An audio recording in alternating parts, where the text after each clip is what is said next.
customer journey stages that we had initially seen.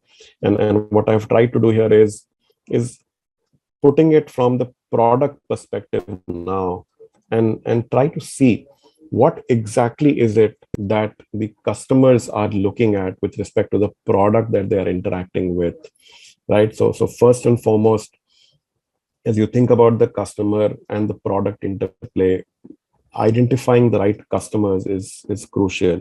It's important to drive that engagement. It's important to get that qualitative feedback.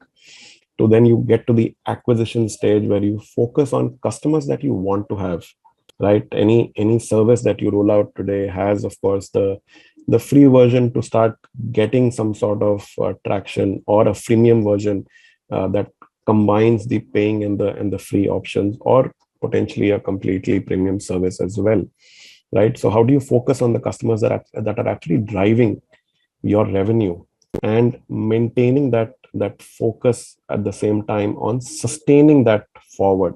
It is not just about acquiring customers at any cost, and then those customers kind of go away when something different comes up. Third, how do you continue focus on customers to drive your business forward, and the kind of metrics that you need to be looking at to actually increase customer engagement through that whole process, and of course eventually monitoring customer churn to be able to understand exactly what we are doing, how we are doing things, what is the combination of this whole customer engagement with profitability, and then what is it that I'm hearing from customers which can help drive my product forward, either through iterations and developments that I'm going to do, or maybe a pivot that might be required, right? So that's a quick snapshot of things that I wanted to cover today, but I will reiterate a few things that we've kind of looked at. One, of course, looking at the product life cycle, the 4 stages that we spoke about of the development, of the market launch, the growth, and then finally focusing on maturity and retention of the product, how that interplays with the 4 stages that we see here of the customer life cycle as well, and the role that data and AI play in all of this to be able to drive this forward for all of us, right? And before I kind of finish, I'll take about another 10 minutes and I'll walk through a few examples of how we've seen all of this playing out, of course, in the last few years, but more specifically in the last couple of years of COVID, right? And this is where data and AI actually have played a significant role in development of new products. So let's roll back a couple of years, and this was the time when COVID was raging all over, and there was no real antidote to the virus. There was no vaccine that could directly attack the virus itself, and this is where actually AI played a crucial role in development of the virus. And how does that play out? AI actually helped shorten the cycle taken for the development of the vaccine or the drug itself. How did that happen? A couple of things.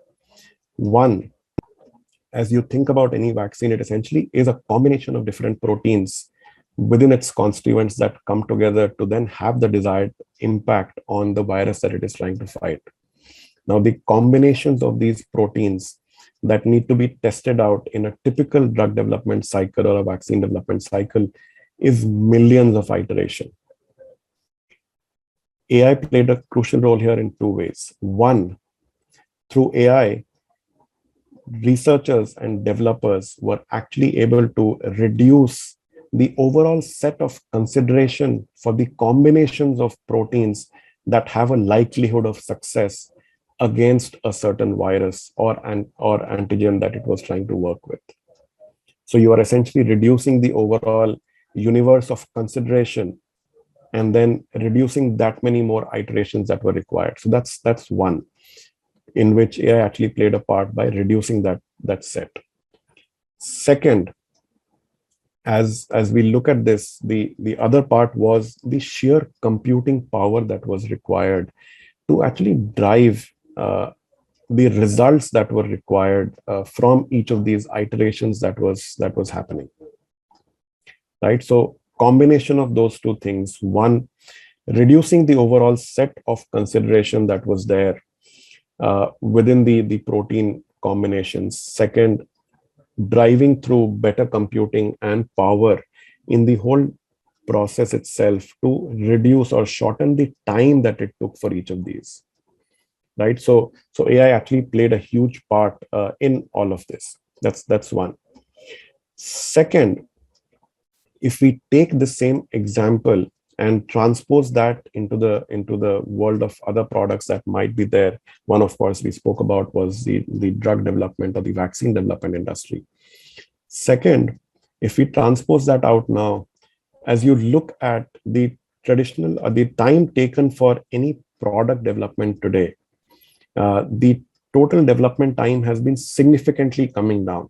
It has been coming down because of, one, of course, the availability of more data that can be collected to help inform decisions at each of the stages